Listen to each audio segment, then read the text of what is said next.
An expert addressed the concerns regarding the recent move by the Japanese government to discharge the so-called treated wastewater from the Fukushima nuclear power plant into the Pacific Ocean.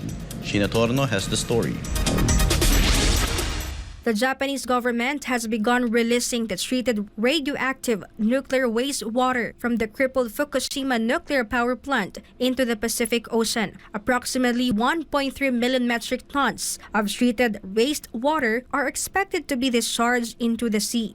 However, this action has prompted various reactions from public and has gained opposition from neighboring countries like China. However, both the Japanese government and the International Atomic Energy Agency, or IAEA, have stated that disposal of treated radioactive wastewater is safe due to its advanced liquid processing system.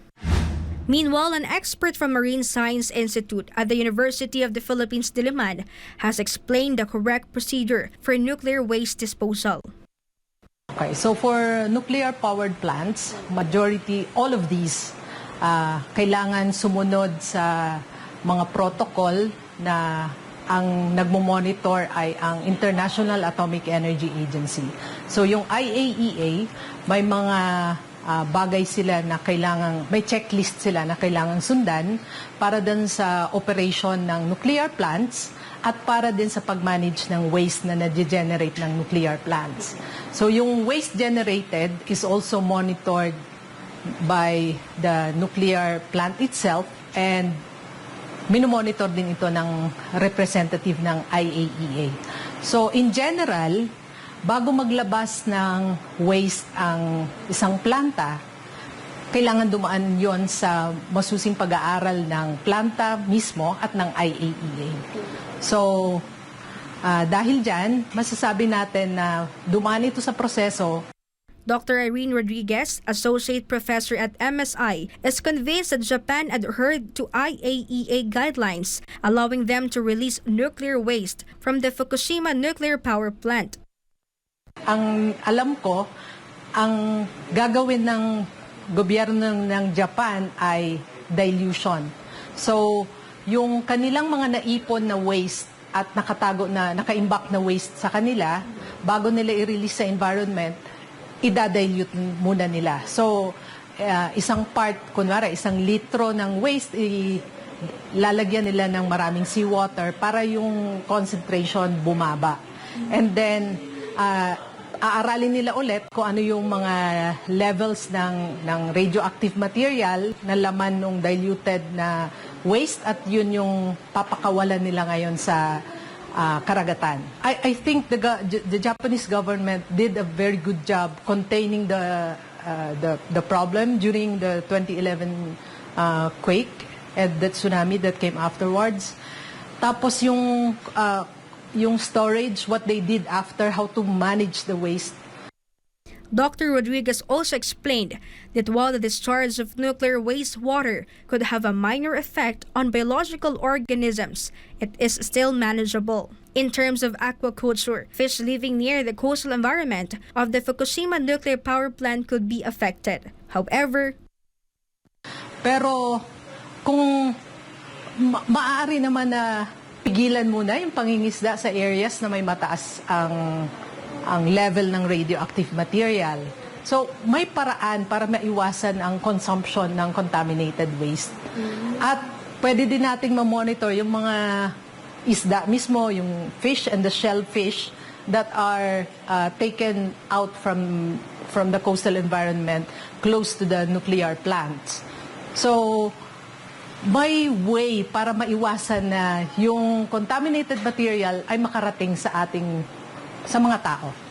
Fishermen should not be worried for now, as said by the experts, because it will take several years before the treated radioactive wastewater from the Fukushima nuclear power plant reaches the Philippine waters.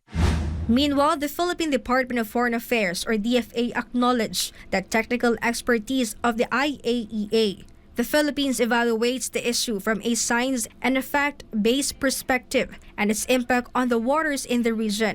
DFA stresses that protecting and preserving the marine environment remains a priority. On the other hand, the Department of Environment and Natural Resources, or DENR, assured that they will fulfill their mandate by conducting regular water quality testing. Department of Science and Technology, or DOST Secretary Renato Solidum Jr. believes in IAEA study asserting that the level of tritium is minimal and therefore safe. Pero ang contamination ay pwedeng mapababa doon sa requirement sa pamamagitan ng mga treatment method. No? So, ibig sabihin, napababa na nila ito. Kaya ligtas na ito kung sakaling yung mga particular na radioactive nuclides ang ating pag-usapan. However, many people are still concerned regarding the release of the wastewater as they worry about the potential impact on the late-stage fish. The Pacific Ocean covers the eastern part of the Philippines, potentially reaching the Bicol region and other parts of the country. Kasama rin po kami na maapektuhan gawa po ng pagalimbawa wala po yung makukuha, wala rin po kami paninda. Paano po yung mga halimbawa mga pinapaaral ng mga bata na umaasa din sa unting kita namin sa pagtitinda. Apektado din po. So dapat wag talaga? Dapat po wag naman po sana hanggat maaari. Itigil na nila yung para hindi mawala yung supply natin ng isda. Pastor Apollo C. Kibuloy of the Kingdom of Jesus Christ shared his perspective on Japan's move. The good pastor said he strongly opposes Japan's release of nuclear waste, citing potential health and livelihood effects on people. Anong magiging epekto nito? Para sa akin, kung ako ang Japan, hindi ko i-release yan eh. Kasi sasabihin lang may epekto man o wala, magkaka-epekto talaga yan kasi radioactive waste yan eh, wastewater. Pag mga isda natin may epektuhan, mga tuna, mga iba pang mga lamang dagat, patas kakainin natin, magkaka-radioactive din tayo. Magkaka-cancer na tayo niyan. Ganon-ganon. So why are they dumping it? Itago mo na lang. Ilagay mo sa isang malaking sisidlan at kung gusto mo ibaon, nakalagay siya sa isang storage na hindi na pwedeng buksan pa.